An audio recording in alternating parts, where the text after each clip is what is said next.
Bonjour, je m'appelle Sandra Noël, je suis interne en médecine générale. J'effectue déjà des remplacements en médecine générale du coup en EHPAD s'il y a besoin.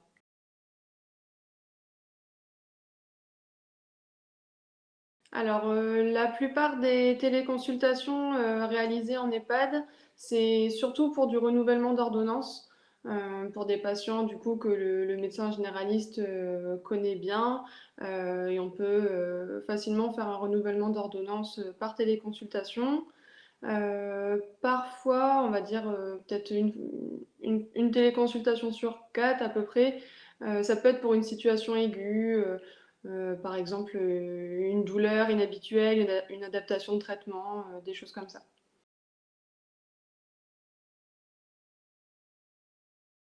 L'organisation pour les téléconsultations, ça peut varier d'une EHPAD à l'autre. La plupart du temps, il y a une salle dédiée dans l'EHPAD à la téléconsultation. Donc le résident est amené dans cette salle où il y a tout l'équipement, la caméra, le matériel connecté. La connexion s'établit avec le cabinet du médecin généraliste et l'EHPAD.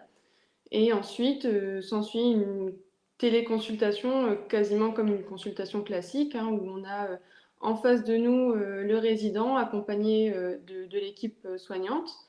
On peut réaliser notre interrogatoire normalement et s'ensuit un examen clinique à distance réalisé par l'équipe soignante.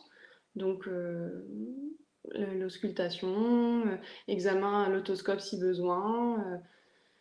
Par la suite, on peut adapter les ordonnances qui sont transmises via la plateforme utilisée. Et voilà, la consultation se termine.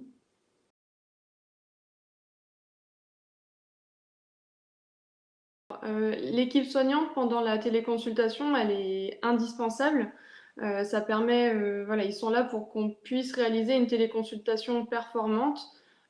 Du cabinet, nous, on peut les questionner eux également sur leur ressenti, sur l'état général du patient, et on peut également les guider dans l'examen clinique. Voilà, s'il y a vraiment un trouble du rythme, on peut leur demander vraiment d'insister sur l'auscultation, des choses comme ça.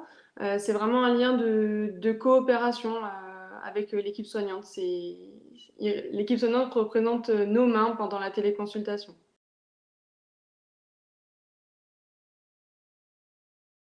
Les transmissions avec l'équipe soignante se font par oral pendant la téléconsultation. L'équipe peut nous donner son ressenti, peut également nous donner des informations récentes sur une chute, sur une baisse de morale du patient. Les transmissions, eh ben, on peut vérifier à la fin de la consultation, on peut vérifier les ordonnances ensemble par rapport à la précédente qui se trouve du coup à l'EHPAD. Et puis si à la fin de la consultation, il y a besoin d'une prise de sang, et ben, l'infirmière étant sur place, ça peut être facile également de la programmer.